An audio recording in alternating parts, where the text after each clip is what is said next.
Amen. Amen. What does amen mean? I told you I'd call on you, so I'm going to mess with you. So be it. I'll tell you. What does amen mean? Doesn't it mean so be it? Close. Does anybody know? All right.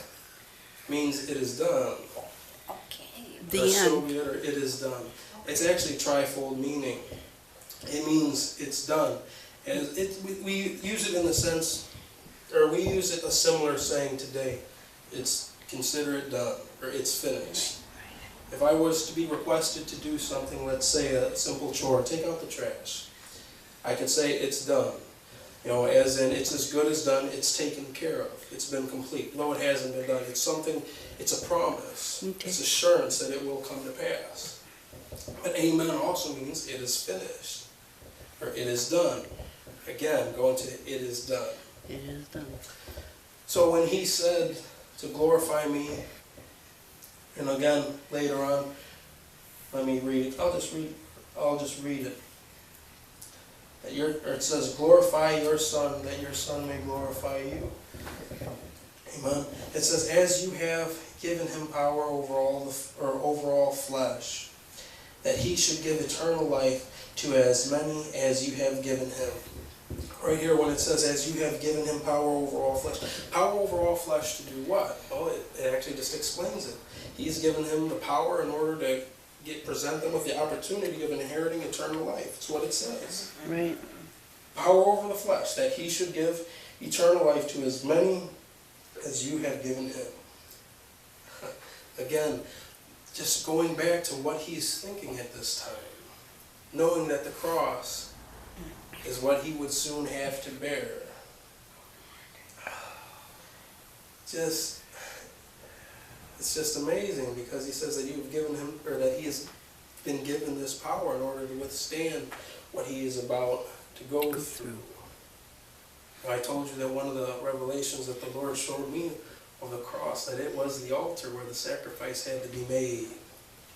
And continuing on, and this is eternal life, that they might know you, the only true God, and Jesus Christ, whom you have sent.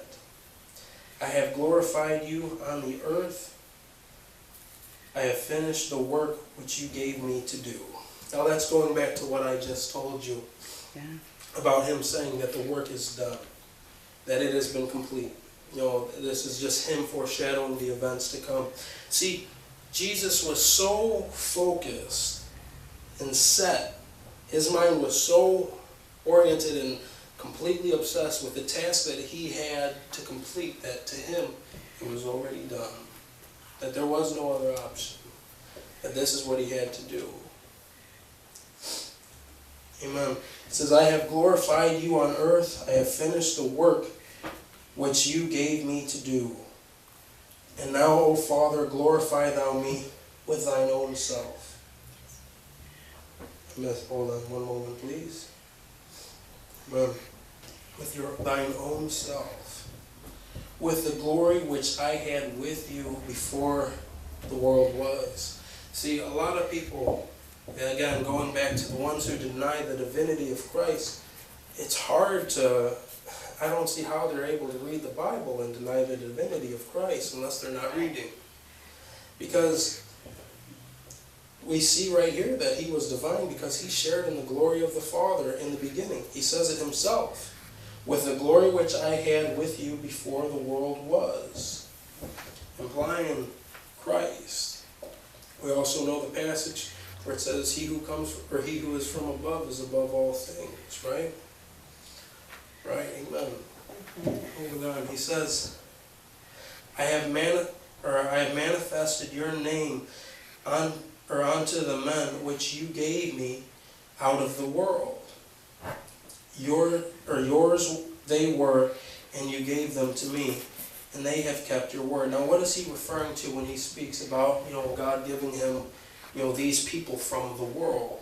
He's speaking about the disciples. Right. Peter. Not only that, but also speaking about us. Going back to this, speaking in present, past, and future tense. So with that in mind, he says, I have manifested your name unto the men which you gave me out of the world. speaking about the disciples, speaking about anybody that would listen to him, right?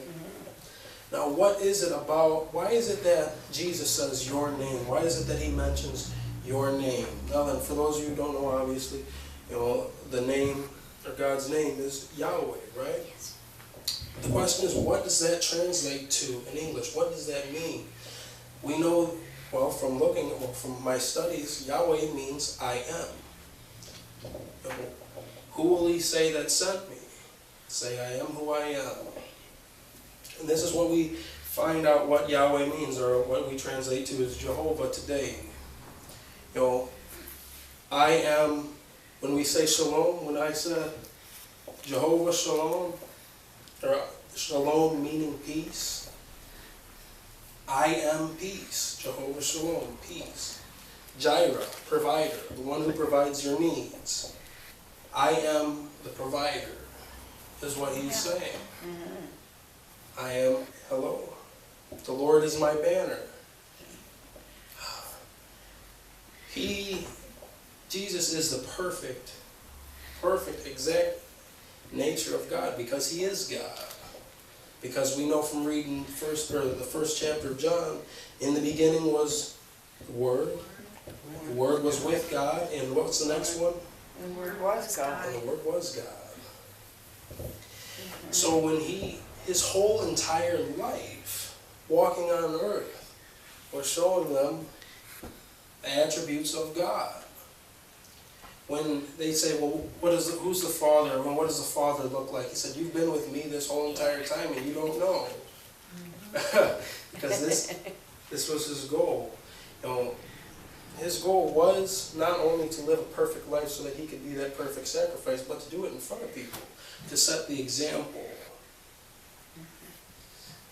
Amen. I forgot where I was going. I was going to mention baptism. He came to be an example. Amen. Before I get into baptism, let me just read on. I have manifested your name unto the men which you gave me out of the world. Yours they were, and you gave them to me. And they have kept your word. Now then,